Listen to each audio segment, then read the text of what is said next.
প্রিয় দর্শক, দেশ এবং প্রবাসে এই মুহূর্তে যে যেখান থেকে আমাদের ইউটিউব চ্যানেলটি দেখছেন সবাইকে প্রীতি এবং শুভেচ্ছা জানিয়ে শুরু করছি আজকের প্রতিবেদন। তো দর্শক, দেখতে পাচ্ছেন যে আমার সামনে একজন বোন আছে, বোনটির জীবনের গল্প আপনাদের শোনাবো, তো আমরা শুনবো। আপু, আসসালামু আলাইকুম। ওয়ালাইকুম সালাম। কি নাম ভাইয়া? সাথী। সাথী। ও সাথীর জীবন কখনো দূরে নাকি? এবার কেউ ডাক দিছে? না পিছন দিয়ে ডাক দেয় না? না, এর জন্য প্রাইস। এর জন্য ভিডিওর সামনে আসা। তো সাথী আপুর জীবনের গল্পটা আমরা শুনতে আসছি, বলা যাবে? আমার জীবনের কি ধরেন, আমার মা মারা গেছে, বাবার তো একটা বিয়ে শাদি করছে, আমি আছি একটা ভাই আর আমি। ভাইয়ের মাদ্রাসার পর আমি মানুষের বাসায় কাজ করি, একটাই। এইটাই হুম, তো। ভাইটা মাদ্রাসায় পড়ে, তুমি মানুষের বাসায় কাজ করো, হ্যাঁ। তো তাতে কি সংসার চলে? এখন কোন রকম ধরেন এক বেলা খাইলে আরেকবার না খাই থাকতে হয়, কেন 200 টাকা কে জীবন চলে। এখন তো দেশে অনেক জিনিসের দাম বেশি প্রচুর। এখন চাউলের কেজি 60-70 টাকা, তেলের কেজি অনেক টাকা, 200 টাকা কোনো রকম ডাল ভাত খাই, এক বেলা খাইলে আরেকবার না খাই থাকতে হয়। মানে একবেলা খেলে আরেকবেলা না খাই থাকতে হবে। তো সাথী আপুর দেশের বাড়িটা কোথায়? দেশের বাড়ি মুন্সিগঞ্জে। মুন্সিগঞ্জে। তো মুন্সিগঞ্জে মানে, তো যেখানে থাকো, হ্যাঁ, সেখানে কি বিখ্যাত কি জিনিস আছে? বিখ্যাত কি আছে ধরেন, মুন্সিগঞ্জ একটা শহর তো অনেক বড়ই আছে, সব কিছুই আছে শহরে, টাকা হলে সব কিছুই পাওয়া যায়, তাই না? সব কিছুই আছে। সব কিছুই আছে। তো মুন্সিগঞ্জে থাকা হয়, হ্যাঁ, আছে না যে মুন্সিগঞ্জের মেয়েরা কিন্তু অনেক সুন্দর হয়, ঠিক আছে? হতে পারে। তো তোমাকে এই যে মানে এর আগে কেউ দেখছে?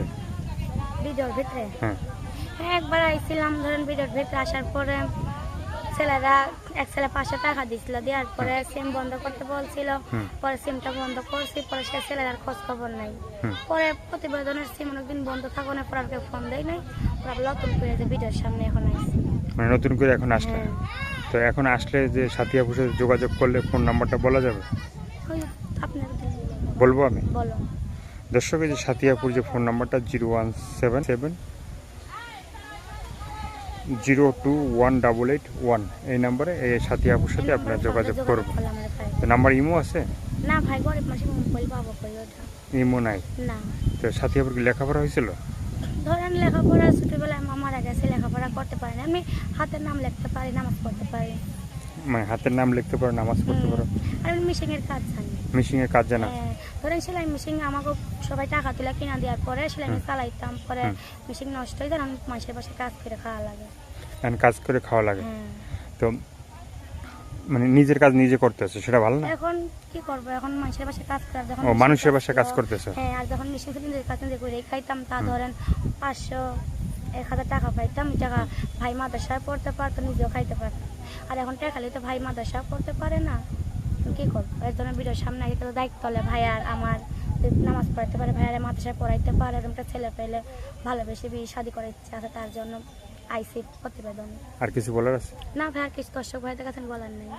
তো দর্শক, এই আপুর কথাগুলো শুনলেন, ভালো লাগলে অবশ্যই তার পাশে থাকবেন। সাহায্য, সহায়তা, প্রেম, ভালোবাসা, বিয়ের সাথে যে যেটা করবেন সেটা আপনাদের একান্তই ব্যক্তিগত ব্যাপার। ভালো থাকেন, সুস্থ থাকেন, 5 ওয়াক্ত নামাজ পড়বেন, আর দেশটাকে বেশি বেশি করে ভালোবাসবেন। সবাইকে আল্লাহ, সবাই ভীষণ ভালো থাকবেন।